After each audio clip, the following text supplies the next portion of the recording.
नमस्कार दोस्तों, स्वागत है आपका धार्मिक दर्शन टॉक पे। आज हम बात करेंगे कैसे भगवान शिव ने त्रिशूल को महायुद्ध में प्रयोग में लाए थे। भगवान शिव के लिए त्रिशूल क्यों इतना खास है? दोस्तों, धार्मिक दर्शन टॉक चैनल को सब्सक्राइब, लाइक, शेयर करना न भूलें। शुरू करते हैं आज की यह वीडियो।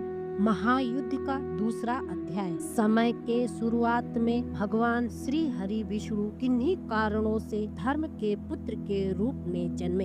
इस कारण उनका नाम धर्मज भी है। जब उन्होंने धर्म के रूप में जन्म लिया तब वे जुड़वा थे। एक का नाम था नर और दूसरे का नाम था नारायण। नर और नारायण दोनों शुरू से धर्म कर्म में लगे रहते और कुछ ही समय में तपस्या और ज्ञान से वे बहुत बड़े ब्राह्मण बन गए। अब उसी समय की बात है जब प्रजापति दक्ष यज्ञ कर रहे थे। वही यज्ञ जिसमें भगवान शिव को नहीं बुलाया था, वही यज्ञ जिसमें सती अपने पति का अपमान देखकर आत्मदाह कर लिया था। अब उनके आत्मदाह करते ही भगवान रुद्र महादेव रुद्र रूप में आ गए और ऋषि दधीच जी के कहने पर यज्ञ में आंखों में अंगारे लिए प्रकट हुए। रुद्र के आंख से आग निकल रही थी जिससे सब कुछ जल रहा था। रुद्र भगवान को और गुस्सा आया क्योंकि वे भगवान महादेव के रूप थे। उनके हाथों में मैं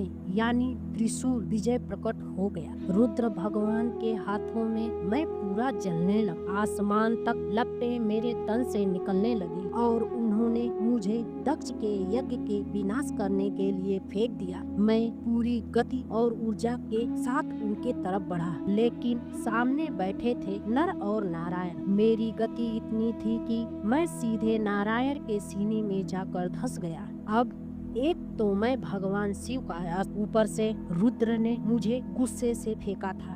मेरी ऊर्जा इतनी तेज थी कि अगर कोई साधारण प्राणी होता तो जलकर राख हो जाता, लेकिन वो तो खुद भगवान विष्णु थे। तो उन्होंने ऊर्जा को अपने शरीर में सोख लिया और उसकी वजह से उनके बाल हरे हो गए। इसी के चलते कई बार भगवान विष्णु को मुंजकेश भी कहते हैं।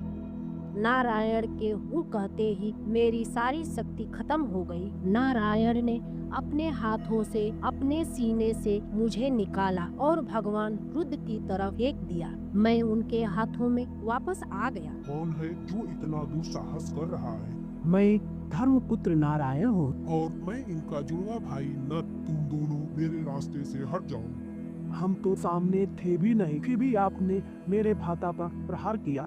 इसका जवाब आपको देना होगा। मैं दक्ष के यज्ञ का विनाश करने आया हूँ।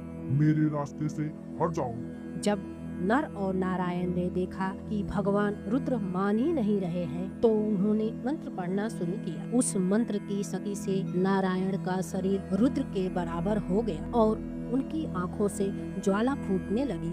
देखते देखते नारायण भागने लगे और जल्दी से रुद्र के पास पहुंचकर उनके गले को कसकर पकड़ लिया। रुद्र भगवान की चीख तीनों लोकों में गूंज गई। सारी धरती हिलने लगे। सारे देवता, असुर, प्राणी भगवान विष्णु और महादेव के युद्ध को देखने लगे। रुद्र भगवान का शरीर कांपने लगा। जैसे जैसे नारायण की पकड़ भगवान रुद्र के गले पर पड़ने लगी, रुद्र की चीखें बढ़ती जाती। उस पकड़ के कारण रुद्र भगवान के गले का रंग काला हो गया और तब से रुद्र भगवान को श्री कंठ भी कहते हैं। एक तरफ ये हो रहा था और दूसरी तरफ नर थे। रुद्र पर तो नारायण के प्रहार का असर ही नहीं हो रहा है। मुझे ही कुछ करना होगा। नर ने एक घास का तिनका तोड़ा और आंखें बंद कर मंत्र का जाप करने लगे। कुछ ही समय में मंत्र के असर से वो घास का तिनका एक परशु यानी कि कुल्हाड़ी में बदल गया। नर की आवाज सुनकर नारायण ने रुद्र भगवान का गला छोड़ दिया और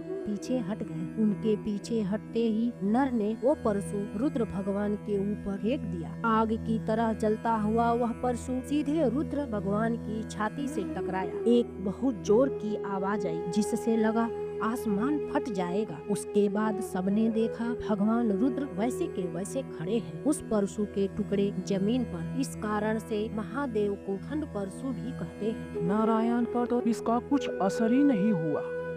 हमें इसका कुछ करना होगा। मैं तुम दोनों का विनाश पहले करूंगा।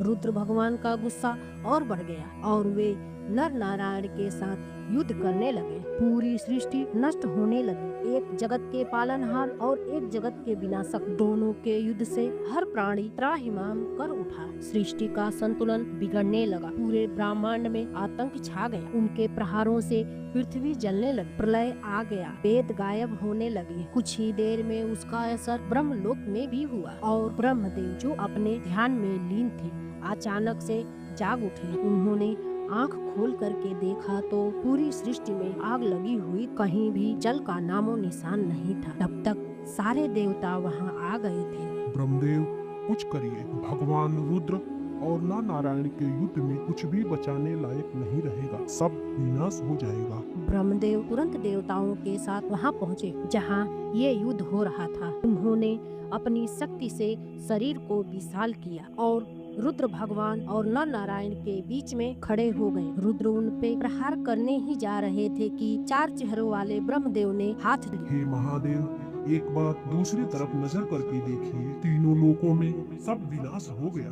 सृष्टि जलने लगी है। कहीं जल नहीं है, प्राणी बचे नहीं। ऐसे ही आप दोनों युद्ध करते रहे तो सब खत्म हो जाएगा, यहाँ तक कि ये ब्रह्मांड भी नहीं। और आप दोनों जानते हैं, आप दोनों का ये युद्ध समय के अंत तक खत्म नहीं होगा। जब कुछ बचेगा ही नहीं तो युद्ध किस लिए? हे महादेव, आपकी कृपा से ये जगत चलता है। एक बार प्राणी मात्र पर कृपा करिए और देखिए, ये नर नारायण असल में भगवान विष्णु है। वो बस अपना धर्म निभा रहे हैं। मैं आपका पुत्र आपसे विनती करता हूँ कि आप अपना गुस्सा शांत करिए। और आप नारायण, आप तो जगत के पालनहार, आपके साथ मिलकर मैंने इस सृष्टि का निर्माण किया है। आप भी इस सृष्टि का विनाश होने देंगे। ब्रह्मदेव के इस प्रकार के कहने से दोनों रुद्र भगवान और नर नारायण को अपनी भूल का आभास हुआ। कुछ पल शांति के बाद नर नारायण अपने विष्णु अवतार में आ गए और प्रेम से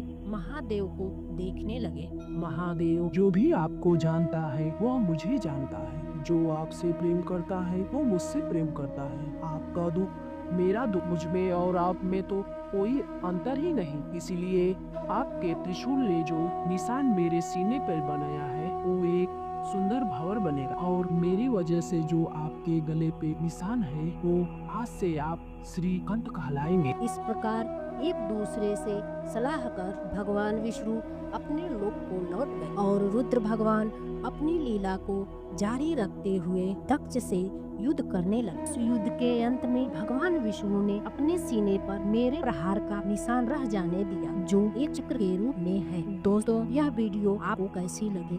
कृपया अपना सुझाव कमेंट बॉक्स में साझा करें। हमारे चैनल धार्मिक दर्शन को सब्सक्राइब करें, लाइक करें, शेयर करना न भूलें। धन्यवाद।